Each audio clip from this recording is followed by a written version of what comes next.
Assalamualaikum warahmatullahi wabarakatuh. Perkenalkan, nama saya Dikri Kurnia Ramadan, NIM 2340. Saya Rahmat, NIM 2324. Saya Yerofiki, NIM 2302.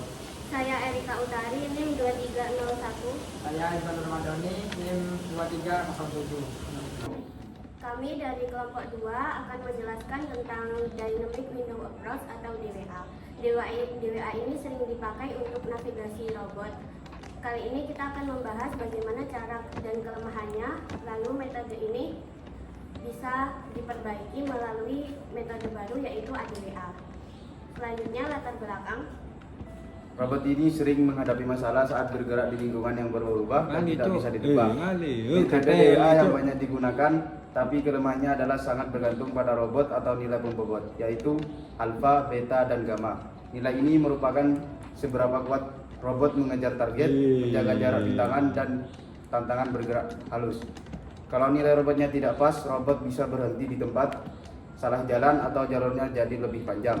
Karena itu dibutuhkan metode yang lebih bisa menyesuaikan kondisi. Selanjutnya ada cara kerja DWA. Dynamic Window Approach atau DWA, cara kerja DWA ada 4 langkah utama, yaitu langkah pertama bekerja di ruang kecepatan, yaitu pasangan kecepatan maju dengan variabel F dan kecepatan blok W atau omega. Terus yang kedua memilih kombinasi kecepatan yang aman sesuai dengan kemampuan robot.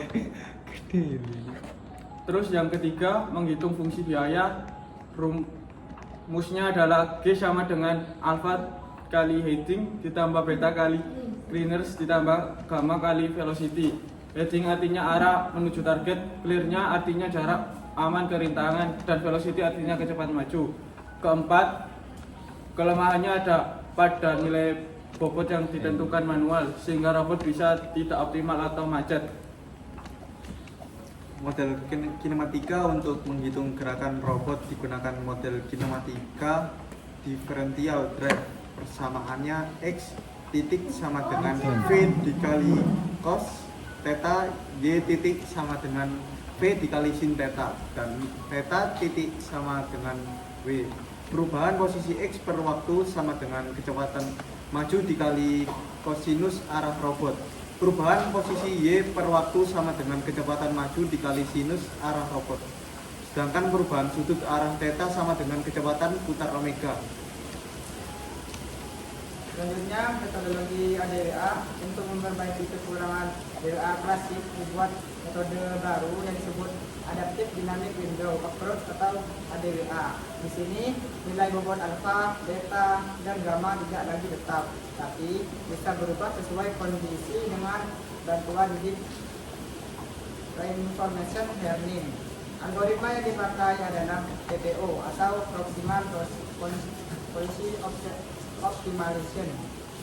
Secara sederhana, PPO adalah cara melatih robot agar dapat berjalan dari pengalaman. Robot mencoba berbagai aksi, lalu diberi reward atau nilai berdasarkan hasilnya.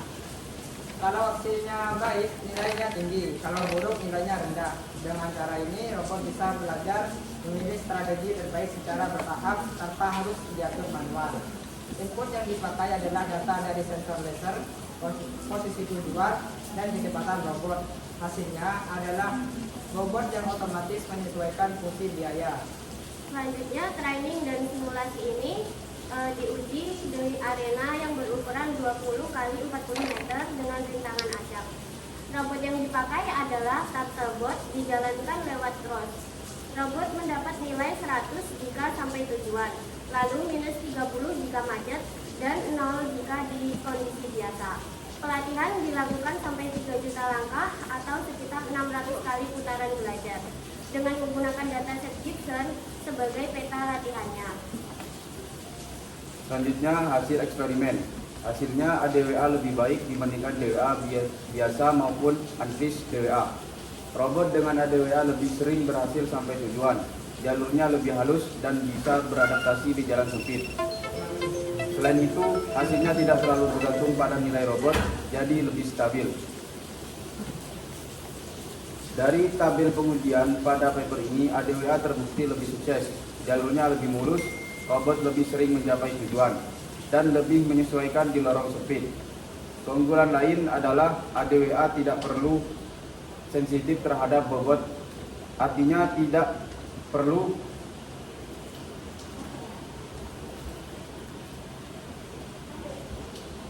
diutak-atik parameternya terus-menerus. Kalau kita lihat tabel 1, ini adalah uji coba Dewa klasik dengan berbagai kombinasi bobot, yaitu A, B, dan Y. Terlihat bahwa performa DWA sangat tergantung pada pemilihan robot. Misalnya dengan bobot 0,8, 0,1, dan 0,1. Robot bisa menyelesaikan 66 episode dengan 511 tujuan tercapai. Tapi ketika robot Y dinaikkan sedikit jadi 0,5, hasilnya langsung turun hanya 52 episode dan 403 tujuan. Jadi perubahan kecil pada robot bisa berdampak besar pada performa. Dari sini jelas bahwa DWA klasik sensitif sekali terhadap tuning parameter. Dan inilah masalah yang coba diatasi oleh ADWA.